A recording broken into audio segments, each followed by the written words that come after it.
Assalamualaikum warahmatullahi wabarakatuh. Kami dari kelompok 9 akan mempresentasikan etika dan hukum pemberantasan penyakit menular. Sebelumnya saya akan memperkenalkan anggota kelompok 9, yaitu Khairun Anissa Septianti, Lailatur Nurdeva, kemudian Putri Arya Aprilian. Pokok pembahasan yang akan kelompok kami bahas yang pertama mengenai pengertian penyakit menular, yang kedua cara penularan penyakit menular, yang ketiga jenis penyakit menular, dan yang keempat cara penanggulangan penyakit menular. Materi pertama itu pengertian penyakit menular. Menurut Noto Atmojo tahun 2010, penyakit menular atau communicable disease adalah penyakit yang dapat ditularkan dari satu orang ke orang yang lain, baik secara langsung maupun tidak langsung. Sedangkan menurut Departemen Kesehatan tahun 2000, penyakit menular adalah penyakit yang disebabkan oleh bibit penyakit tertentu atau oleh produk toksin yang didapatkan melalui penularan bibit penyakit atau toksin yang diproduksi oleh bibit penyakit tersebut dari orang yang terinfeksi, dari binatang, atau dari reservoir kepada orang yang rentan, baik secara langsung maupun tidak langsung melalui tumbuh-tumbuhan atau binatang pejamu, melalui vektor atau melalui lingkungan. Terdapat 3 kelompok utama penyakit menular. Yang pertama, penyakit yang sangat berbahaya. Yang kedua, penyakit menular tertentu yang dapat menyebabkan kematian walaupun tingkatannya lebih ringan dibanding yang pertama. Yang ketiga, penyakit menular yang jarang timbul kematian. Ada segitiga epidemiologi atau trias epidemiologi. Faktor utama yang berperan dalam terjadinya penyakit atau masalah kesehatan yaitu host, tuan rumah atau pejamu, agen atau penyebab, dan environment atau lingkungan. Timbulnya penyakit terjadi akibat ketidakseimbangan ketiga faktor tersebut. Materi kedua ada cara penularan penyakit. Yang pertama, penularan melalui udara, yaitu bibit penyakit penyebaran melalui port entry yang sesuai, biasanya melalui saluran pernapasan. Penyakit yang ditularkan melalui perantara udara sebagian besar melalui kontak langsung. Terdapat dua bentuk penularan melalui udara. Yang pertama, ada droplet nuklei, biasanya berupa residu ukuran kecil sebagai hasil penguapan dari cairan percikan yang dikeluarkan oleh inang yang terinfeksi. Droplet nuklei ini bisa secara sengaja dibuat dengan semacam alat atau secara tidak sengaja terjadi di laboratorium mikrobiologi dan tempat pemotongan hewan, di tempat perawatan tanaman, atau di kamar otopsi. Biasanya, droplet nuklei ini bisa bertahan cukup lama di udara. Yang kedua ada debu, merupakan partikel dengan ukuran yang berbeda yang muncul dari tanah, misalnya spora jamur yang dipisahkan dari tanah oleh udara atau secara mekanisme. Kemudian ada dari pakaian, dari tempat tidur, atau kutu yang tercemar. Yang kedua, ada penularan secara langsung yang merupakan mekanisme yang menularkan bibit penyakit langsung dari sumbernya kepada orang atau binatang lain melalui port di entry. Hal ini bisa melalui kontak langsung seperti melalui sentuhan, gigitan, ciuman, hubungan seksual, percikan yang mengenai konjungtiva, selaput lendir dari mata, hidung, atau mulut pada waktu orang lain bersin, batuk, meludah, bernyanyi, atau bercakap. Yang ketiga ada penularan secara tidak langsung. Dalam penularan ini terbagi menjadi dua bentuk. Yang pertama ada physical borne, yang merupakan penularan melalui alat-alat yang terkontaminasi seperti mainan anak-anak, sapu tangan, kain kotor, tempat tidur, alat masak, atau alat makan, instrumen bedah, air, makanan, susu, produk biologis seperti darah, serum, plasma, jaringan, organ tubuh, atau segala sesuatu yang berperan sebagai perantara di mana bibit penyakit diangkut, dibawa kepada orang atau binatang yang rentan dan masuk melalui port di entry yang sesuai. Yang kedua ada vector borne, merupakan penularan melalui vektor atau hewan avertebrata. Cara penularan vector-borne terbagi menjadi dua, yaitu yang pertama cara mekanis.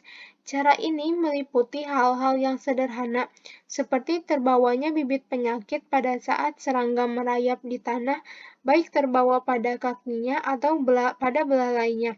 Begitu pula bibit penyakit terbawa dalam saluran pencernaan serangga. Dalam cara ini, bibit penyakit tidak mengalami perkembangbiakan. Yang kedua, dengan cara biologis. Cara ini meliputi terjadinya perkembangbiakan atau propagasi atau multiplikasi, maupun melalui siklus perkembangbiakan atau kombinasi kedua-duanya atau siklus propagatif, sebelum bibit penyakit ditularkan oleh serangga kepada orang atau binatang lain. Jenis-jenis penyakit menular. Jenis-jenis penyakit menular telah diatur dalam Peraturan Menteri Kesehatan Republik Indonesia Nomor 1501 Tahun 2010 tentang jenis penyakit menular tertentu yang dapat menimbulkan wabah dan upaya penanggulangannya pada Pasal 4 Ayat 1 yang berbunyi jenis-jenis penyakit menular tertentu yang dapat menimbulkan wabah adalah sebagai berikut. Yang pertama ada penyakit kolera, pes bubo, DBD, campak, polio, difteri, pertusis, rabies, malaria, avian influenza H4N1, antraks, dan leptospirosis. Selain itu, ada juga hepatitis, influenza A baru, H1N1, meningitis, yellow fever, dan chikungunya. Cara penanggulangan wabah dan penyakit menular. Pemerintah mempunyai kewenangan untuk menentukan suatu daerah dalam keadaan KLB atau wabah, seperti yang tertuang dalam Undang-Undang Nomor 36 Tahun 2009 Pasal 156. Selain itu, pemerintah bertanggung jawab terhadap kejadian penyakit menular. Hal ini diatur melalui Undang-Undang Nomor 36 Tahun 2009 Pasal 152. Adapun penetapan daerah wabah diatur dalam Peraturan Menteri Kesehatan Nomor 1501 tentang jenis penyakit tertentu yang menimbulkan wabah Pasal 10. Menurut Liver dan Clark, dalam bukunya Preventive Medicine for the Doctor in His Community, pencegahan penyakit menular dapat dilakukan dalam 5 tingkatan yang dapat dilakukan pada masa sebelum sakit dan masa sakit. Pada masa sebelum sakit, yaitu yang pertama mempertinggi nilai kesehatan atau health promotion. Usaha ini merupakan pelayanan terhadap pemeliharaan kesehatan pada umumnya, yaitu seperti penyediaan makanan sehat cukup kualitas dan kuantitasnya, perbaikan higienis dan sanitasi lingkungan, pendidikan kesehatan kepada masyarakat, serta usaha kesehatan jiwa agar tercapai perkembangan kepribadian yang baik. Yang kedua, memberikan perlindungan khusus terhadap suatu penyakit atau specific protection. Usaha ini merupakan tindakan pencegahan terhadap penyakit-penyakit tertentu, seperti vaksinasi, isolasi penderita penyakit menular, serta pencegahan terjadinya kecelakaan. Selanjutnya, pada masa sakit, yaitu yang pertama, mengenal dan mengetahui jenis penyakit pada tingkat awal, serta mengadakan pengobatan yang tepat dan segera, atau early diagnosis dan promote treatment. Yang kedua, pembatasan kecacatan dan berusaha untuk menghilangkan gangguan kemampuan bekerja yang diakibatkan suatu penyakit, atau disability limitation. Yang ketiga, rehabilitasi.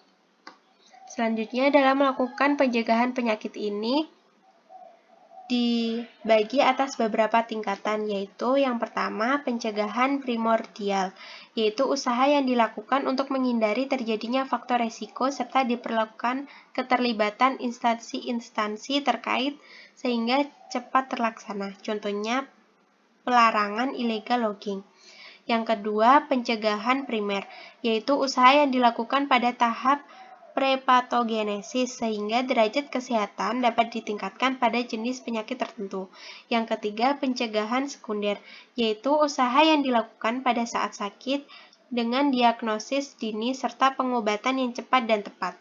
Dan yang terakhir, pencegahan tersier, yaitu usaha yang dilakukan untuk mencegah kecacatan atau kematian, mencegah terulangnya penyakit, serta melakukan proses rehabilitasi fisik, sosial, serta psikologi.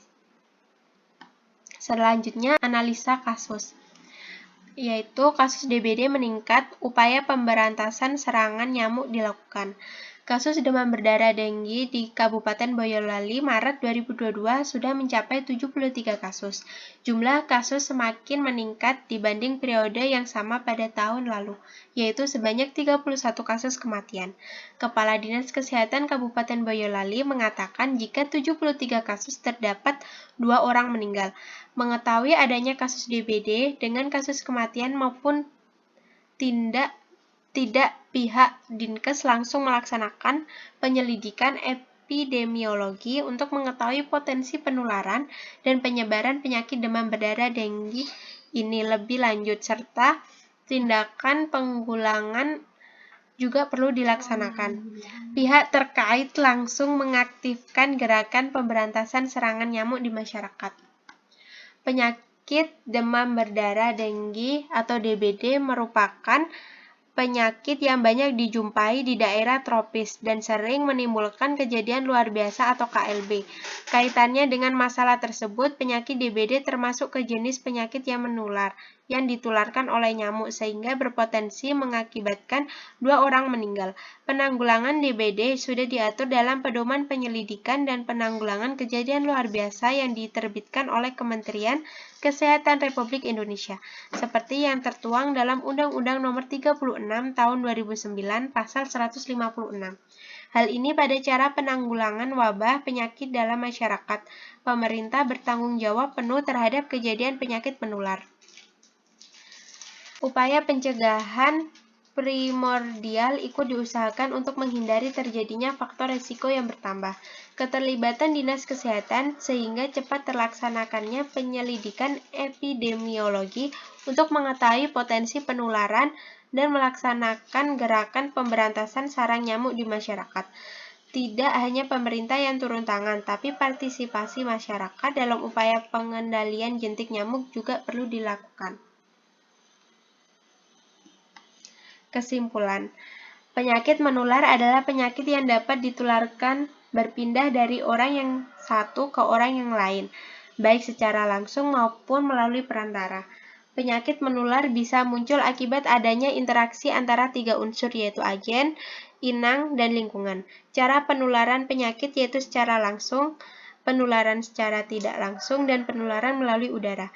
Jenis penyakit menular yaitu kolera, pes bubo, demam berdarah, campak, polio, difteri, pertusis, rabies, malaria, avian, influenza, antraks, leptospirosis, hepatitis, influenza A baru, meningitis, yellow fever, chikungunya.